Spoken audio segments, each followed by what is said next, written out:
खासदार अमोल कोल्हेंबद्दल अजितदादा जे बोलले ते योग्यच आहे। गेली 5 वर्ष खासदार कोल्हे मतदारसंघात फिरकलेच नाहीत, आता आक्रोश यात्रा काढतात ती कुणासाठी, असा सवाल माजी खासदार शिवाजीराव आढळराव पाटलांनी केलाय। अमोल कोल्हेंच्या विरोधात तगडा उमेदवार देणार असल्याचं म्हणत तो मी जिंकून आणणारच असा विश्वास अजित पवारांनी व्यक्त केलाय। त्यानंतर आता शिरूरमधून विलास तांडेने निवडणूक लढवण्यास इच्छुक असल्याचं म्हटलंय।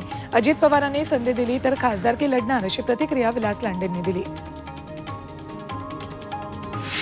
राज्याच्या राजकारणात पवार काका पुतण्या एकमेकांसमोर उभे ठाकले असले तर एका संस्थेनं महाराष्ट्रात लोकसभेच्या जागांचा केलेल्या सर्व्हेवर मात्र दोघांचं एकमत आहे। 5 राज्यांच्या सर्व्हेत काय होतं आणि निकाल काय आले असं दोन्ही काका पुतण्यांनी सांगितलं। सर्व्हे हे संकेत असतात, मात्र त्यावरून निष्कर्ष काढता येत नाही असं मत शरद पवारांनी नोंदवलं। पुढे कुणाचं ऐकायचं ते अमृत नोनी आर्थो प्लस, ये एक प्रूवन फॉर्मूला है। इसमें मौजूद नोनी फल के गुण और आयुर्वेदिक जड़ी बूटियां शरीर को जरूरी पोषक तत्व देने के साथ साथ हड्डियों और जोड़ों के घिसने, उनमें होने वाले सूजन और दर्द को रोकने में मदद करता है। दर्द मुक्त जीवन के लिए अमृत नोनी आर्थो प्लस। ज्यानं त्यानं ठरवावं असं राष्ट्रवादी काँग्रेस अध्यक्ष शरद पवारांनी म्हटलंय। यापुढे कोणत्या गटात राहायचं ते स्पष्टपणे ठरवा, कधी इकडे कधी तिकडे असं चालणार नाही असं अजित पवारांनी कार्यकर्त्यांना सुनावलं। त्यावर पवारांनी ही प्रतिक्रिया दिली।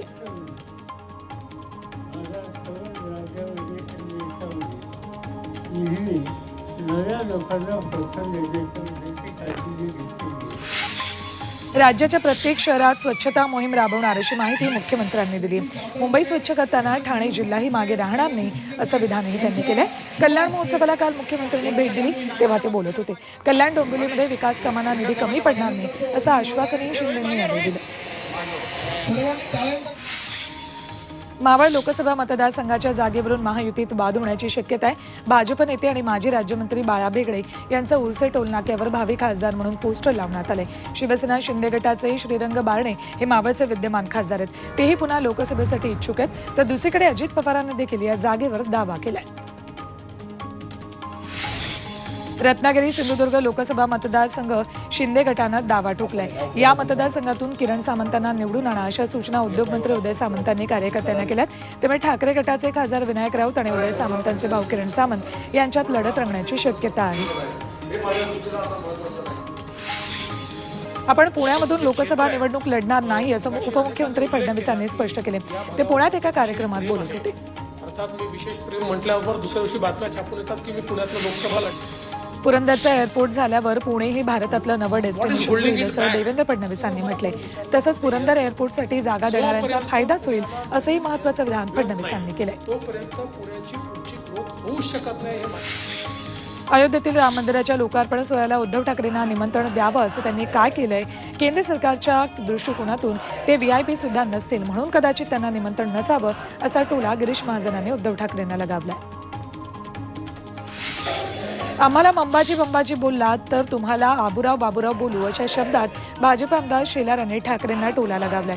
मुंबई भाजपची, फडणवीसांची, मुंबई मोदींची, मुंबई कुणा एकट्याची मक्तेदारी नाही असंही शेलार यांनी म्हटलं। संपूर्ण देश कठीण प्रसंगातून जातोय, देशाला वाचवलं नाही तर देशात हुकुमशाही येईल। स्वातंत्र्य टिकवण्यासाठी आमची लढाई आहे असं विधान उद्धव ठाकरेंनी केलंय। कुर्ल्यात उद्धव ठाकरे जैन धर्मगुरूंच्या कार्यक्रमात बोलत होते। यावेळी त्यांनी जैन धर्मगुरू आचार्य श्री महाश्रमणजी यांचे आशीर्वाद घेतले। मावळ लोकसभा मतदारसंघाची जागा शिवसेना ठाकरे गटच लढवणार असा निर्धार ठाकरे गटाच्या बैठकीत करण्यात आलाय।